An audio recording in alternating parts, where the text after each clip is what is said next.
Hello, everyone. Welcome back to the Wisdom Wednesday series. The topic that we're going to discuss today is surrogacy. All of you must have heard this term surrogacy a lot in the past 2-3 years. Surrogacy as a process has been gaining a lot of traction from celebrities from Shah Rukh Khan to Kim Kardashian. Opting for this process has given surrogacy a limelight. So, what is surrogacy? Surrogacy is a method of assisted reproduction or a third party reproduction where a surrogate mother, a third person, a woman, carries the child of the intended parents in her womb until birth. And then after the birth, the child is given to the intended parents and they raise it as their own.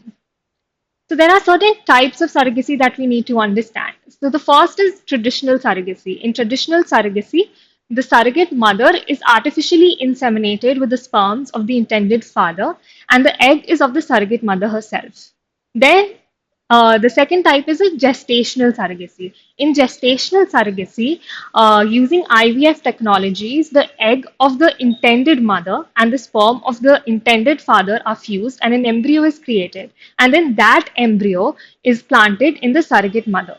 And then she carries that baby or that embryo for 9 months. So in India, traditional surrogacy has failed to gain any legal traction, whereas gestational surrogacy is allowed. Then the next division comes between altruistic surrogacy and commercial surrogacy. Altruistic surrogacy is one in which the woman who's carrying the baby, the surrogate mother, she's not paid any fees or she's not monetarily compensated for carrying that baby. She's not given any money for the process of surrogacy. Only her medical expenses are taken care of. Whereas when we talk about commercial surrogacy is where the surrogate mother takes a monetary compensation or she charges certain amount of fees or money for carrying that baby. So in India, Supreme Court took a pro surrogacy stance in Baby Manji Yamada case. So in 2002, with the Baby Manji Yamada case, commercial surrogacy was sort of declared legal with that Supreme Court's decision. But there was obviously a lack or absence of a proper regulatory framework when it came to the process of surrogacy. This attracted a lot of people from all over the world to come to India to carry out this process because the complications were very minimal because there was no need of adherence to any laws or formalities. And in India, surrogacy proved to be a lot cheaper as compared to other countries. So India became a hotspot for all these procedures of surrogacy. However, this led to a lot of exploitation and unethical practices in the procedure. There have been instances where intended parents have refused or abandoned the child born out of surrogacy because the gender of their child, or there was some disability, or there have been instances of child trafficking, or surrogate mothers were not paid the amount that was promised to them, or there have been instances where these surrogate mothers are kept jailed in hostels until the child is born and their freedom is curtailed.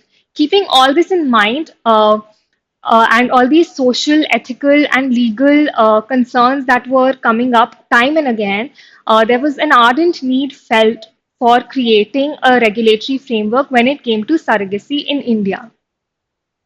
So, the bill that we are looking at right now is the Surrogacy Regulation Bill 2020. But the first time a surrogacy bill was introduced in the parliament was in 2016. However, it did not materialize into anything. Then again, a bill was introduced in 2019, but certain recommendations were made. And now, the bill that we are looking at is the Surrogacy Regulation Bill 2020, which is yet to become an act. So, the three important features of this bill that we need to know are, first of all, this bill bans commercial surrogacy completely. Commercial surrogacy will be completely illegal once this bill becomes an act. Only altruistic surrogacy will be allowed. So, you cannot monetarily compensate the surrogate mother. You cannot do it as a commercial transaction, and you cannot pay money to the surrogate mother for carrying the baby. Only altruistic surrogacy will be allowed once this bill translates into an act. The second important feature is that this bill proposes setting up of regulation authorities at center and state level. And these authorities are going to give certain code of conduct and certain standards that have to be followed while the procedure of surrogacy takes place. And the third important feature is that it gives this eligibility criteria of people who can opt for surrogacy as a process. So it proposes that only a heterosexual couple that is married can opt for surrogacy as a process of childbirth. Also, women who have either been divorced or widowed can also opt for this. It only talks about heterosexual couple. Homosexual couples will not be allowed, as well as foreign nationals will also not be allowed to get surrogacy, the process of surrogacy done in India. So these are the three important features that Surrogacy Regulation Bill of 2020 hold.